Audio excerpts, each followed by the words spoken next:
Good morning, everybody. OpenAngel Arena is public for the next 24 hours.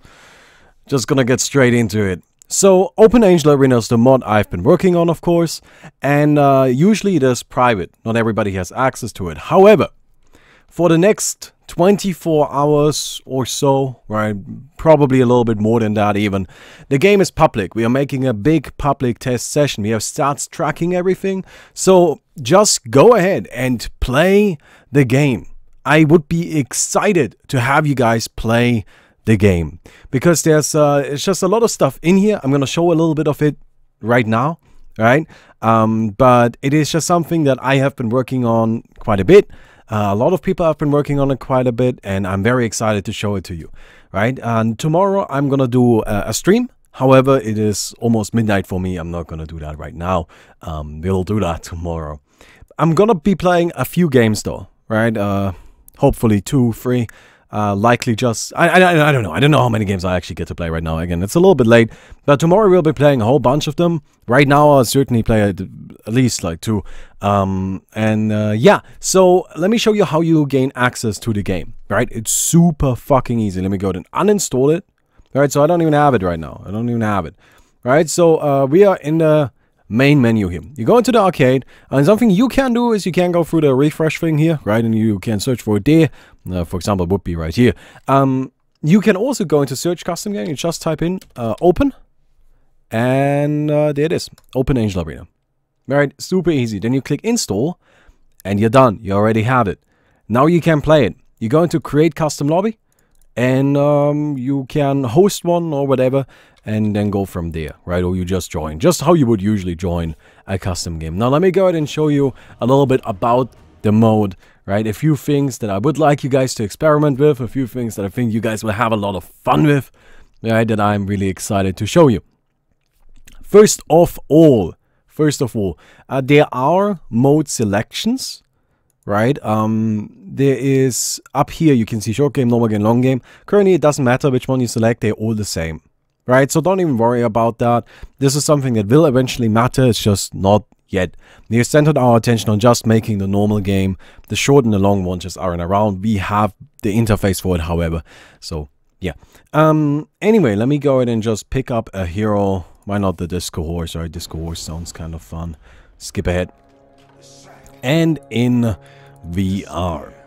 Now, of course, you guys have played this before. Well, not played this before, but seen this before, I think. But I want to still show some of the new stuff we have in the game. So, first of all, these are our custom items, right? What do these do? Trump's Fists allow you to disable healing. So if you're going up against somebody that has a lot of healing, this is a unique attack modifier that disables healing. You hit a guy, they're not healing anymore. It does only last 2 seconds though, so you need to continuously hit them, right? But it's really powerful at breaking through healing-orientated teams. We have Stone Skin Armor. This you activate, and then you become really, really tanky. You get high armor, high magical resistance, but you also only have 100 movement speed. Shroud of Shadows is a combination of Ghost Scepter and Glimmer Cape. Combining these two turns them into a Shroud of Shadows, which you can cast on yourself or an ally, which then becomes invisible and ethereal. And again, a little bit of magic resistance. It's actually very, very powerful.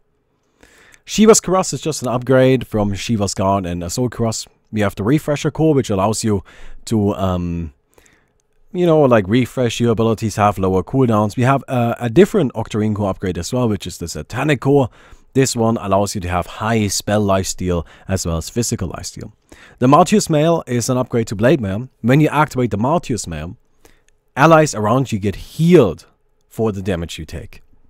Lucians is really what I think is the most fun item in the game right now. Also, I'm sorry that the level 1 Radiance isn't working. This is something I'll get people on immediately. We'll immediately fix that. But Lucians is an item that allows you to toggle between a health regeneration aura and a movement speed aura. It is so much fun to play with. I love Lucians. It's my favorite item in the mode. You should absolutely play with it. Charge BKB. People use spells around you. You gain charges. You activate it. And the more charges the item has, the more magic immunity you get. Right? The more powerful it becomes. It's an item you want to use late in a fight, but it can actually be insane. Force Staff is, I don't really know what Force Staff is in here. Pull Staff, this sadly doesn't work currently. It's just a reverse Force Staff, right? Don't even worry about it too much. And then we have the reflex items down here. There's a lot of different stuff, a lot of really exciting stuff. I'll tell you just the few that I like the most. We have the Divine Enrage Crystal. This one is a hard dispel on yourself, and you can use it while stunned.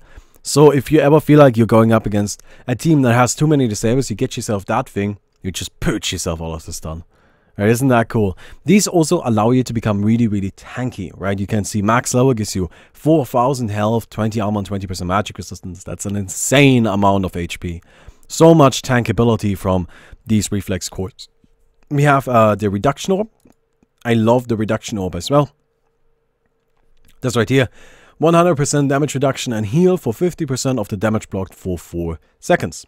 Right? So the way this works is you activate it, and then the next 4 seconds you take 100% less damage, but and afterwards you heal for 50% of the damage taken. A very, very powerful item as well. You can see we have custom icons for a lot of this stuff now for the reflex, not the reflex cores, but the upgrade cores as well. The upgrade cores also hold additional information if you hold Alt. Right, you can see there's going to be a full explanation of everything. The upgrade cores here, how transport there. You can see they have nice higher level icons. I think they look really, really cool. I think they look quite fantastic. We also added in a little feature, which this is still a work in progress, but we do have some starting points, I suppose, right? But you can see with the Aghanim Scepter, there are these dots in the top right corner, right? What these dots indicate is the level of the items. So, also, I guess Aghanim Scepter is actually a great example for showing how we want to handle the item icons in general, right? But Aghanim Scepter, this is what a regular Aghanim Scepter looks like. It is level 1, seeing as it only has 1 dot.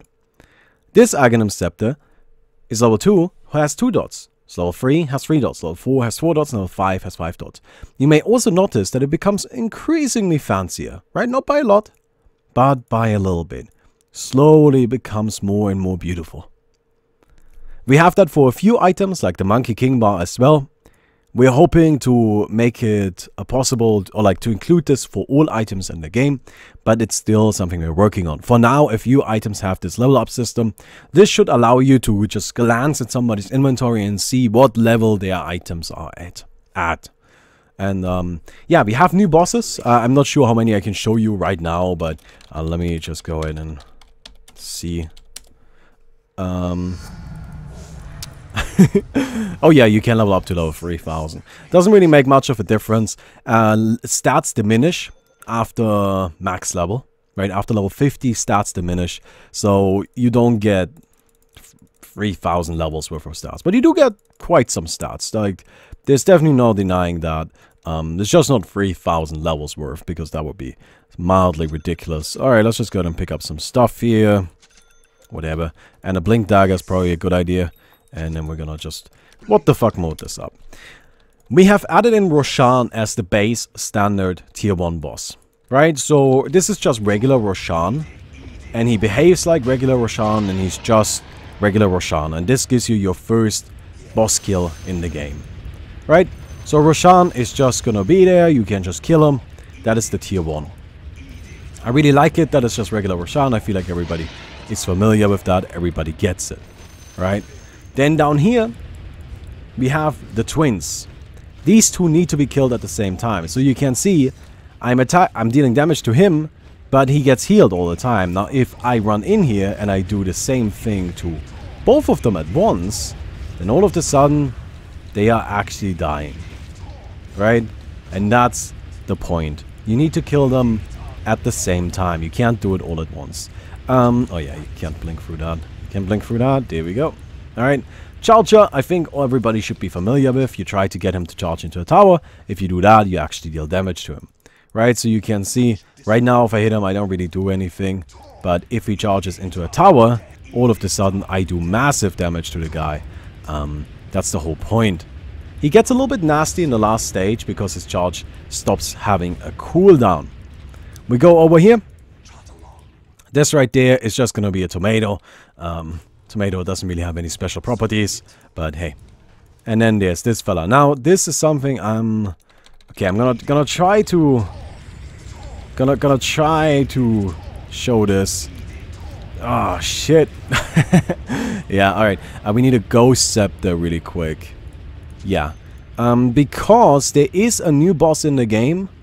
Do I want to spoil it? You know what? I'm not gonna spoil it. There's a new boss in the game. It is the most powerful boss in the game. The most powerful. He's insane. He's insanely strong. He only appears after you have killed a tier 5 boss, which is that bird, right? Which that bird is pretty fucking hard to kill. So after you kill that bird, a new boss appears. Tell me what you think of him, right? Tell me if you can actually take him on. He's probably a little too strong right now. Like, he's insane. He's so powerful. But yeah, again, game is public right now. I'll put a workshop link down below. You can use that. You can just do what I showed you in game. But I hope to see you there and hope to see you play some games. Alright.